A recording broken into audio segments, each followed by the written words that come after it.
생각보다 우리 일상의 삶에서요, 불행은 기대하는 것과 기대는 것에서 많이 옵니다. 유명한 축구선수 손흥민의 아버지 손웅정님도 방송에서 그런 말을 했잖아요. 아들의 유명세, 그리고 아들의 돈, 이런 거는 나 자신과 전혀 상관없다. 아들은 아들이고 나는 나다. 내가 아들의 그런 유명세를 이용한다거나 아들의 돈을 이용해서 내가 이렇게 올라가고 싶은 생각은 추호도 없다. 나는 나고 아들은 아들이고 나는 내 실력과 내 능력으로 나의 삶과 나의 길을 가겠다. 그런 말씀 하셨잖아요. 내 가족 아니면 가까운 사람이 더 나은 것을 이용해서 거기에 기대려고 하거나 기대하기보다는 손흥정님의 그런 자신있고 명확한 그런 확고한 생각이 그런 멋진 아들을 키울 수 있었던 그런 바탕이 될 수 있었던 것 같습니다.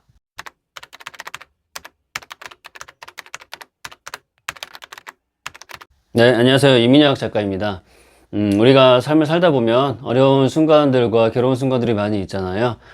그럴 때마다 혼자 이렇게 노력을 해서 이겨내 보려고는 하겠지만 그게 마음대로 뜻대로 잘 되지 않으면 가까운 사람들에게 이렇게 자신의 고민과 그런 큰 일을 얘기를 하면서 이렇게 나누려고도 많이 하잖아요. 해결도 하고요. 근데 그런 언행들이 좀 과하게 일어날 경우도 있잖아요. 물론 그것들이 내 뜻대로, 내 힘과 의지대로, 내 능력대로 해결되지 않으니까 가까운 사람들과 그렇게 생각을 나누면서 문제를 해결하고자 하는 그런 언행을 하잖아요. 근데 우리가 살다 보면 어쩌다 한두 번은 충분히 그럴 수 있어요. 자신이 넘지 못할 그런 삶과 인생이 많이 있잖아요. 그런데 그런 것들이 계속 반복되고 습관화되다 보면요, 사람이 항상 이렇게 기대려고 하는 마음, 기대하고자 하는 그런 생각이 고착되게 돼요. 어쩌다 한두 번은 이 가족도 있고 뭐 가까운 지인이나 친구도 있고 이렇게 기댈 수도 있고 기대를 좀 할 수도 있어요. 근데 그런 것들이 습관화되면요, 내가 내 인생을 살지 못하는 그런 순간까지 닿게 돼요. 우리가 삶을 살아가다 보면 그런 난관에 봉착하게 되는 경우는 무수히 많이 일어나요. 근데 그런 게 큰 일이든 작은 일이든 대부분은 뭐 본인 스스로 이겨내려고 많이 노력을 하고 해답을 찾으려고 여러 가지 알아보고 스스로 이렇게 노력을 많이 하지만 그런 것들이 타인에게 항상 연락을 하고 물어보고 기대려고 하고 기대하는 그런 사람들이 있어요. 우리가 이 기대하는 심리와 타인에게 기대려는 그런 마음은 당연히 자연스럽게 일어나긴 하지만 그런 것들이 먼저 항상 이렇게 디폴트 값으로 갖고 있는 사람들이 있잖아요. 조금이라도 힘든 일에 맞닿으면 스스로 먼저 생각을 하고 이걸 어떻게 헤쳐나가고 해결하려고 하는 그런 생각보다는 일단 먼저 전화기를 꺼내야 된다든지 아니면 누구한테 먼저 말을 해야 된다든지 그런 생각이 먼저 앞서게 돼요. 근데 그런 것도 습관인지라 그렇게 한두 번 하고 그렇게 해서 쉽게 내 일상과 삶이 해결되고 좀 완만하게 정리가 되는 거를 느끼다 보면요, 그게 자연스럽게 또 올라오게 돼요. 우리가 이런 주체적인 삶을 살아갈 때마다 스스로에 대한 만족감과 그렇게 조금씩 쌓여가는 성취감으로 인해서 삶이 더 윤택하고 행복해질 수 있는 것이잖아요. 그래서 그 기대 심리를 갖거나 기대고자 하는 그런 마음을 완전히 버릴 수는 없지만 조금씩 줄여나가면서 내 삶을 내가 주체적으로 살아갈 수 있는 그런 모습을 우리가 조금씩이라도 키워나가는 게 중요한 것이죠. 기대하는 심리와 기대고자 하는 마음을 완전히 없앨 수는 없잖아요. 우리가 부모, 형제, 가족이 있고 오랜 시간 동안 알고 지낸 친구도 있고 지인도 있고 사회생활을 하다 보면 마음 맞는 동료들도 많이 있고 수많은 사람들이랑 그런 인간적인 유대관계를 가지면서 자신이 가지고 있는 거를 나누기도 하고 부족한 것들을 조금이라도 얻으려고 많은 인간관계를 갖곤 하잖아요. 근데 시간이 흐를수록 그런 생각과 마음이 양도 커지고 범위도 넓어지는 게 좀 문제가 있어 보이긴 한데 스스로는 그게 큰 문제라고 생각되지 못하고 그걸 받는 입장에서는 되게 부담스럽게 느껴지지만 또 그렇게 부담스럽다고 표현하지도 못해요. 내가 이 정도도 얘기 못하나? 이 정도는 들어줄 수 있다라고 생각을 해서 말하고 표현을 하는데 상대방이 듣기에는 좀 그렇게 가볍지 않게 생각하고 느끼는 경우가 있기 때문에 그런 인간관계나 그런 소통에서 약간의 벽이 조금씩 쌓일 수도 있게 돼요. 기대하거나 기대려는 심리는 처음부터 이렇게 크게 시작되진 않아요. 가볍고 하찮은 거를 내가 상대방한테 표현하거나 부탁하면 상대방도 별 대수롭지 않게 생각하고 그래 알았어 이러고 그냥 자연스럽게 넘어가는 그런 일이 계속 반복되다 보면 듣고 받아들이는 입장에서는 그렇게 생각하지 않고 점점 더 조금씩 무거워지거나 가벼운 거라고 생각하지 않게 되죠. 우리가 평소에 타인에게 하는 언행들이 무언가의 대가를 바라고 뭐 기대 심리로 하진 않잖아요. 근데 그런 작은 것들이 모이면 은근히 이런 마음에 나한테도 뭐 좋은 일이 있겠지라고 조금은 그런 생각을 갖고 있잖아요.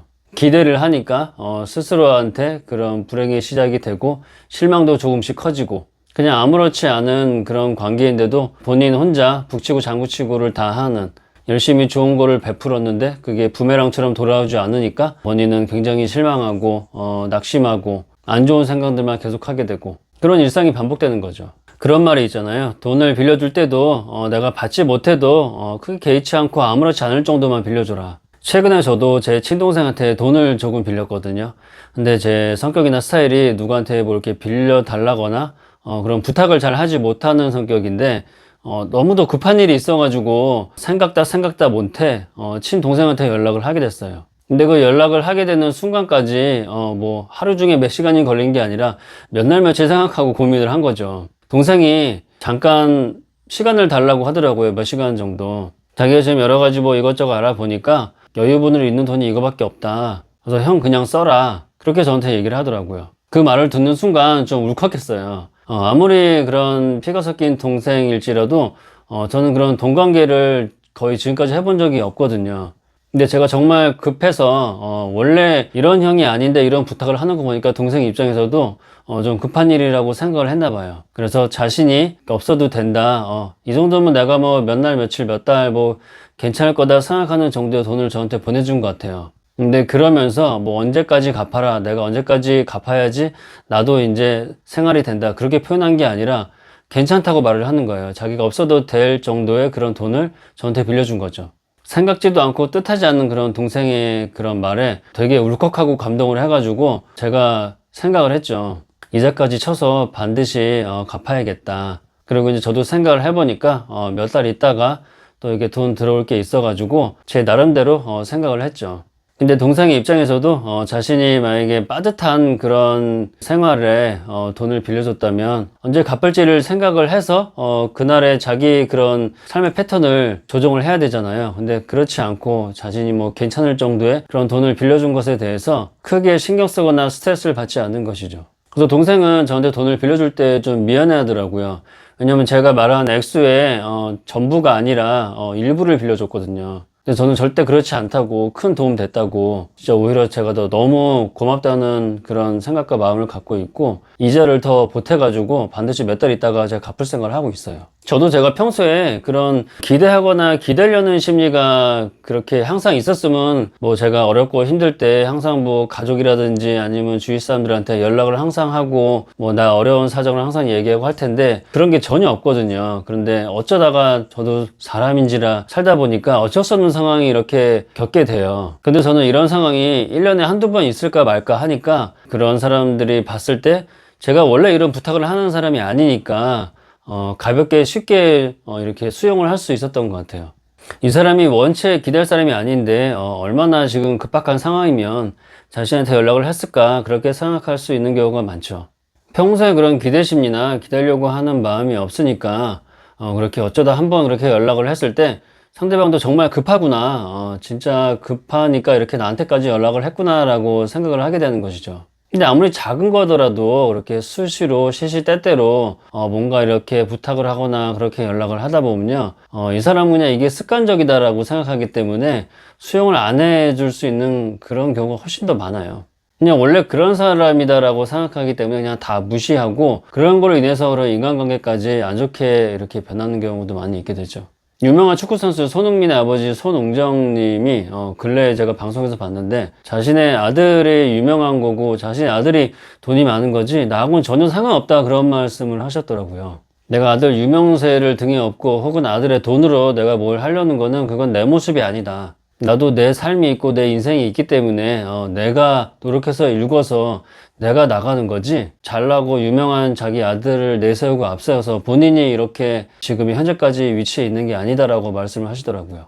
물론 손흥민이 워낙에 유명한 월드스타이고 돈도 어마어마하게 많고 해서 손흥민 선생님이 하시는 일에 뭐 조금은 보탬이 됐겠죠. 근데 전적으로 그런 아들을 등에 업고 삶을 살아가지는 않는다는 그런 생각과 마음을 방송에서 강하게 말씀하신 적이 있어요. 근데 그런 거에 비하면 유명한 연예인들 뭐 부모가 그 자식의 등골 빨아먹고 개차반처럼 사는 그런 부모도 있잖아요. 유명한 사람들이 있잖아요. 트로트 가수도 있고 유명한 개그맨도 있고요. 그런 자식의 유명세와 돈을 이용해서 본인이 당연히 기대하고 기대는 거를 당연하게 생각하는 그런 부모들도 있어요. 부모들뿐만 아니죠. 뭐 자식도 그렇고, 그리고 우리가 인간관계를 하면서 친한 친구들 중에서도 우리가 어떤 사이인데 정말 가족보다 더 깊은 사이라고 생각하기 때문에 그런 가벼운 거서부터 심각한 것까지 난 당연히 너한테 이렇게 표현하고 말하고 이렇게 할 수 있다라고 생각하는 사람들도 생각보다 되게 많아요.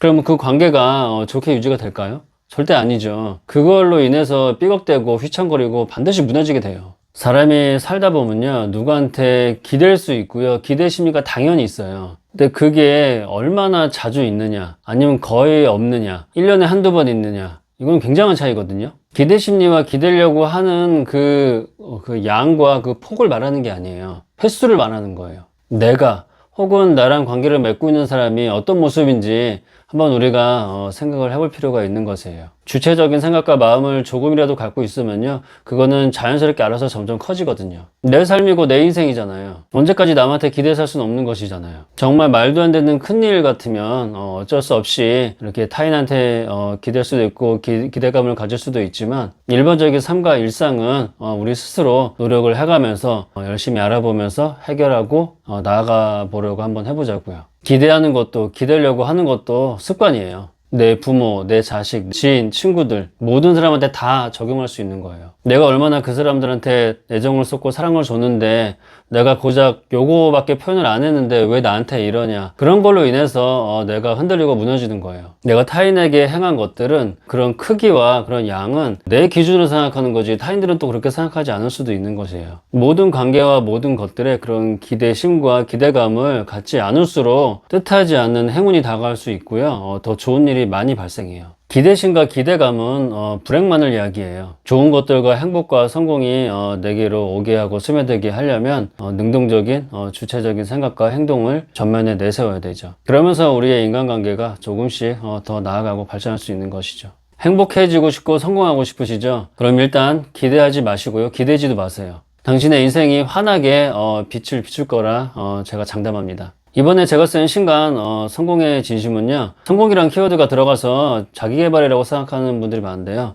자기계발 아니고요, 교양 입문도서입니다. 인생과 삶, 그리고 인간관계, 우리 일상에서 느끼는 좀 어렵고 힘들고 괴로운 일이 있을 때 한번 읽어보시면 굉장히 큰 도움 되실 겁니다. 인생을 지혜롭고 현명하게 살아가기 위해서는 정신과 마음이 굳건하고 강직하게, 주관과 소신이 뚜렷하게 있어야 되잖아요. 여러분들의 정신과 마음을 잡아줄 수 있는 그런 교양 입문도서니까요, 기회 되시면 꼭 한번 읽어보시길 바랍니다. 영상이 도움이 되셨다면 구독과 좋아요 꼭 부탁드리겠습니다. 다음에 더 좋은 소재와 영상으로 찾아뵙겠습니다. 글 쓰는 작가 이민혁이었습니다. 감사합니다.